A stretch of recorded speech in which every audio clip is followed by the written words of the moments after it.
Teman-teman sekalian, pertanyaan pertama, kalau ingin mengamalkan segala hal, coba antum jangan langsung ambil hukumnya, tapi turunkan dulu turunan-turunannya. Itu poinnya.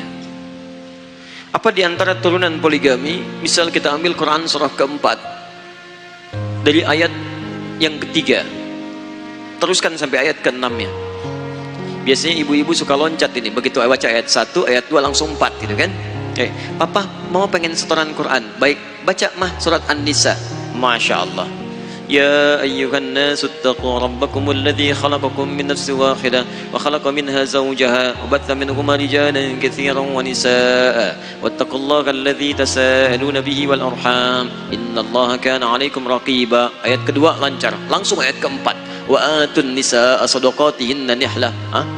Kok ayat 3 enggak dibaca mah? Buat papa. Masya Allah. Ayat ketiga tentang poligami. Fa in khiftum alla tuqsitu fil yatama fankihu ma taba lakum minan nisa mathna wa thulatha wa ruba'. Lihat baik-baik, jika Anda khawatir bahwa dalam kehidupan rumah tangga itu Anda punya amalan-amalan lain yang amal ini nggak bisa Anda kerjakan kecuali menuntut bertambahnya istri. Jadi memang Anda tertuntut mengerjakan satu amalan yang nggak bisa Anda kerjakan sendirian dengan istri Anda. Perlu ada bantu yang lainnya dari pasangan Anda. Kalau istri nambah suami mustahil, nggak bisa. Tapi suami nambah istri memungkinkan. Tapi kapan menambah istri itu? Ketika ada amalan-amalan dalam syariat yang menuntut Anda untuk bisa mendapatinya. Contoh, di masa Nabi kasusnya anak yatim. Anak yatim kasusnya. Nah, lihat baik-baik ini yang paling indah. Jadi begitu ada dua orang berumah tangga di masa Nabi SAW, itu tugas pertamanya adalah memberikan tarbiyah dulu di rumah tangga. Apa kewajiban suami, apa kewajiban istri, apa hak suami, apa hak istri. Hak dan kewajiban ini bukan cuma urusan dunia, tapi mereka membuat visi yang mengantarkan mereka sampai ke surga. Misal, mah, ini Allah titipkan mamah kepada papa supaya papa bisa memberikan perawatan kepada mamah yang bisa mengantarkan ke surga, dan mamah dititipkan papa oleh Allah supaya mamah bisa menyempurnakan kekurangan papa supaya bisa kita sama-sama ke surga. Lalu buat visi amalannya, apa kelebihan mama, apa kekurangan papa, apa kelebihan papa, apa kekurangan mama. Kemudian mereka keduanya beramal. Setelah itu lihat baik-baik. Setelah keduanya paham tentang visi kehidupan bahwa ini cuman titipan, ini cuman titipan, maka dua-duanya ini akan berusaha bagaimana dengan titipan itu keduanya kompak mencari bekal ke surga. Di istri Anda itu titipan dari Allah supaya menyempurnakan agama Anda yang bisa mempercepat Anda ke surga.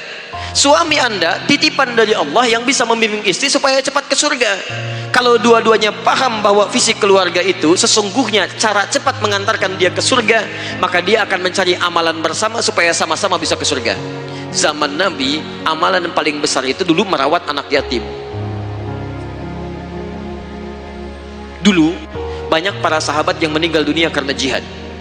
Istrinya merawat di rumah, si fulan meninggal, punya meninggalkan anak, ada 8 anak, ada 9 anak, ada 7 anak, ada 5 anak. Dibangunlah kemudian visi ini oleh rumah tangganya. Lihat baik-baik. Saya ingin merawat anak yatim itu. Saya ingin merawat anak yatim itu. Saya ingin merawat anak yatim itu. Ini ada yang 9 anak, ini yang 8 anak, ada yang 7 anak. Lihat baik-baik. Ketika ingin dirawat oleh si fulan, dia tidak bisa mampu memperhatikan seluruhnya.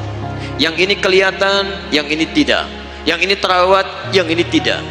Maka turunlah kemudian ayat dalam Al-Quran salah satunya. Jika ada seseorang ingin berbuat amalan-amalan baik, merawat anak-anak yatim ini, kalau dia tidak bisa merawat sendirian atau bahkan dengan istrinya, maka silahkan Allah perkenankan mencari istri yang lain untuk dalam motivasi merawat anak-anak yatim ini. Maka didiskusikan dengan istrinya, mau nggak ada amalan ke surga yang mengantarkan kita dekat dengan Nabi SAW? Mau nggak jadi tetangga Nabi? Bukankah Nabi mengatakan, ana wa kafilul yatimi kahataini fil jannah, saya dengan pemerhati anak yatim akan seperti ini di surga, tinggalnya dekat begini. Didiskusikan dengan istrinya, maka dia berkata, kalau di dunia kita bersama Nabi, masa di akhirat kita terpisah? Baik, motivasinya kemudian diterima si fulan menikah lagi bukan ingin menghadirkan syahwat dunia, bukan sekedar ingin dapat pasangan baru, bukan sekedar ingin dapat calon yang baru, bukan, tapi motivasinya yang dibangun visi akhiratnya. Bagaimana dengan poligami ini kita mendapatkan langkah ke surga? Maka salah satu yang pertamanya, diskusi suami istri supaya bisa merawat anak yatim, dinikahi ibunya, supaya merawat dengan ini semua, plus dengan istrinya.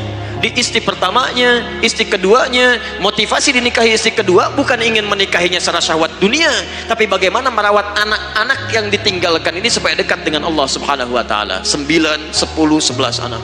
Itu poinnya. Wajar kalau orang dulu itu kadang-kadang ketika menikah dia nggak pilih-pilih. Mau cantik, mau setengah cantik, mau kelihatan kurang cantik, karena motivasinya bukan karena cantiknya, motivasinya adalah ada anak yang harus dirawat. Coba cek lagi. Barangkali saya mungkin punya kesimpulan kalau teman-teman yang ingin poligami ini kemudian dapat penolakan dari istrinya karena membangun visi akhirat dan tarbiyahnya belum maksimal. Coba dicek dulu teman-teman sekalian. Cantik itu memang relatif, kalau jelek itu mutlak, kata pada kebanyakan orang. Tapi poinnya bukan terletak pada cantik dan jeleknya. Poinnya adalah antum ti menerapkan syariah cuman pengen nikahnya saja atau ingin membangun nilai ketaatan kepada Allah.